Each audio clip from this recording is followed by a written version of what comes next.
Okay. Just so you all know, it's really not easy talking with this microphone. Life is harder with it than it seems. Also, why is my face so small? Like, I mean, some of you will have to strain your eyes, but come on, look how beautiful I am on it. Like, I've I've been looking forward to this conference for I don't know, since September, whenever we applied for this, and I look so good in this picture. Okay, you have to give credit to the Photoshop team a little bit, but it's mostly me. Over there you can't see it, but now I'm getting a beard on. It's quite cold, keeps me warm. One of the teachers here, you know him by now, Mr. Lennon. Every time I see him, I see a huge look of envy in his eyes, just, damn. I wish I had that beard of the IB student. It really means I accomplished something in life if a teacher is jealous. But anyway, let's not get distracted. Back to what I'm going to talk about today. Today I'm going to talk about an organism. I have lived personally with this organism for about a decade now. It holds an important part in my life. It holds an important part in other people's lives as well. Maybe some of these people are here tonight with us. You'll find out later. Unfortunately, why I'm talking about this organism is because this organism, we're forgetting it. It's going extinct. And this is not entirely our fault.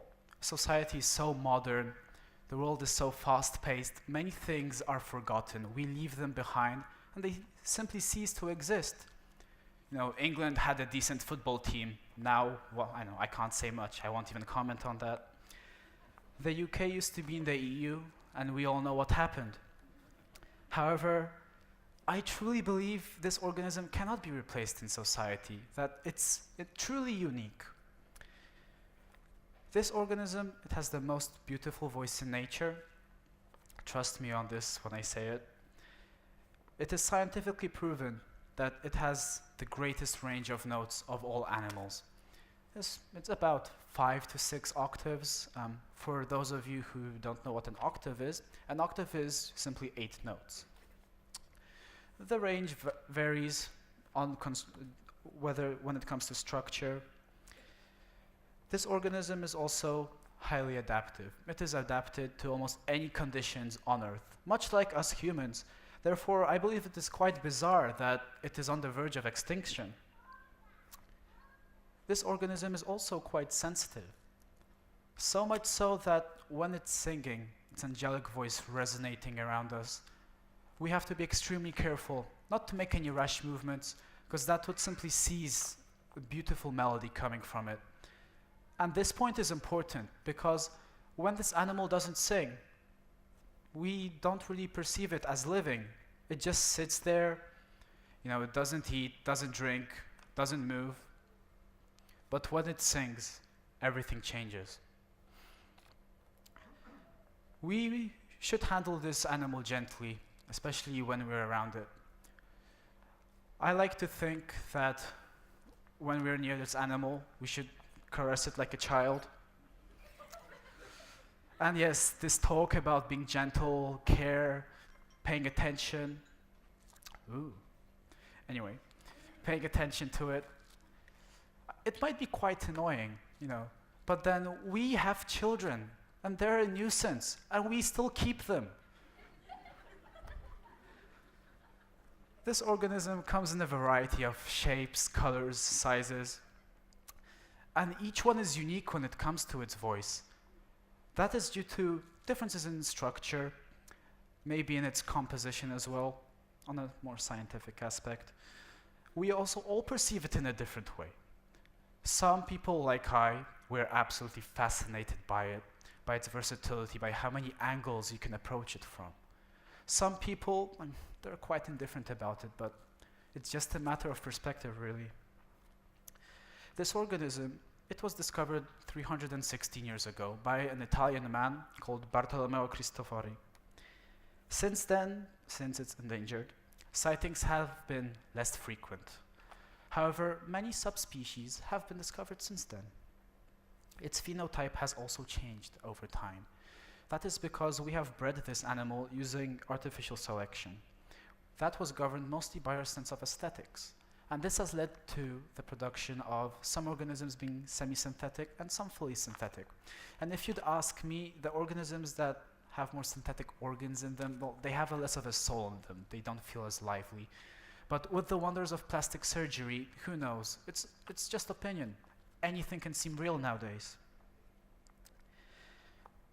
It has to be noted that numerous specialists worked with this organism to produce different melodies, simply because the way this animal sings is so pleasurable to us. They had made this effort, and the results were splendid.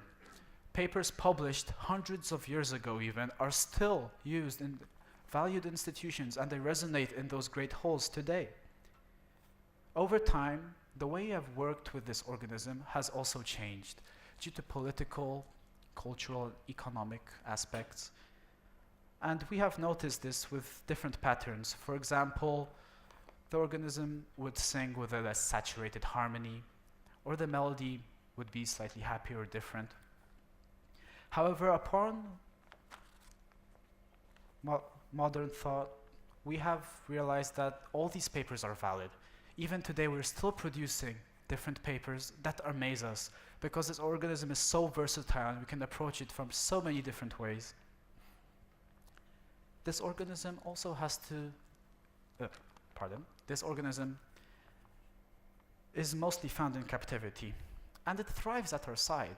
Also quite surprising, isn't it, since most organisms don't thrive in captivity. That being said, the costs of keeping one are quite high. However, being a proud owner of one, I'd say the expenditure is worth it. Also, I see a lot of parents here today, so I have some advice for you regarding your children, which I mentioned earlier. If your child is not experienced with this organism, please don't hesitate to introduce it to this organism. But make sure your child is supervised. Not because your child is in danger, because the organism is in danger of being harmed by it.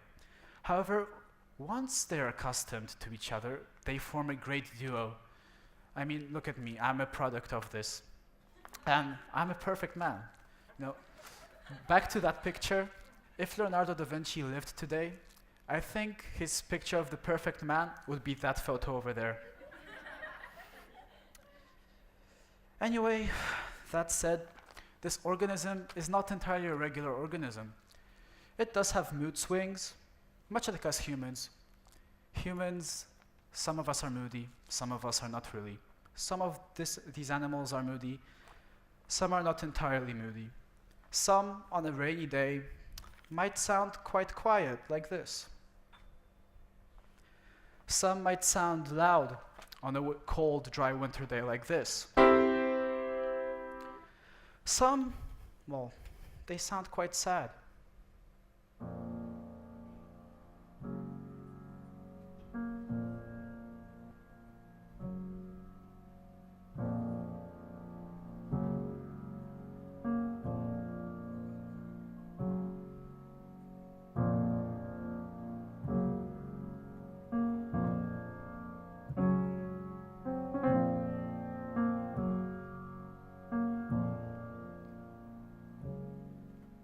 Some, they sound quite playful.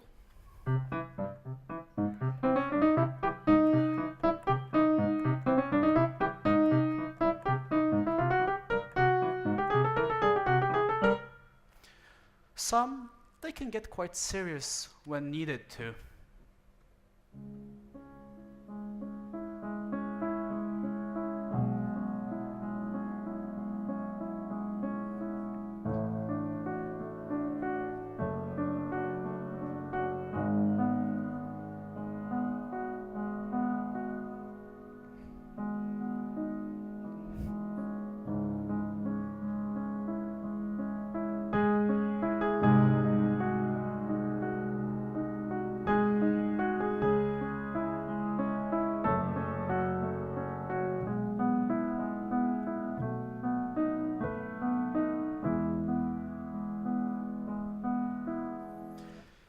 Some can be quite romantic, surprising, since not all of us humans are romantic, but luckily for us, all individuals of these species are romantic.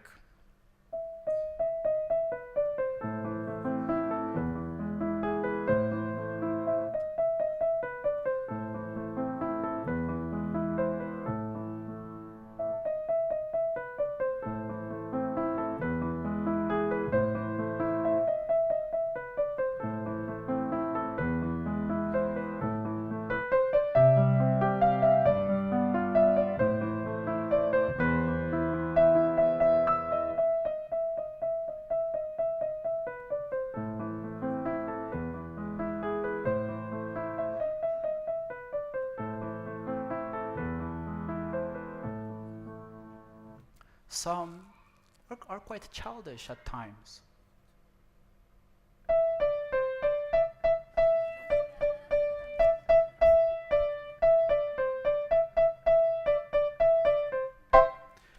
Some can be quite modern. The cool kids of these days, called hip.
So, all in all,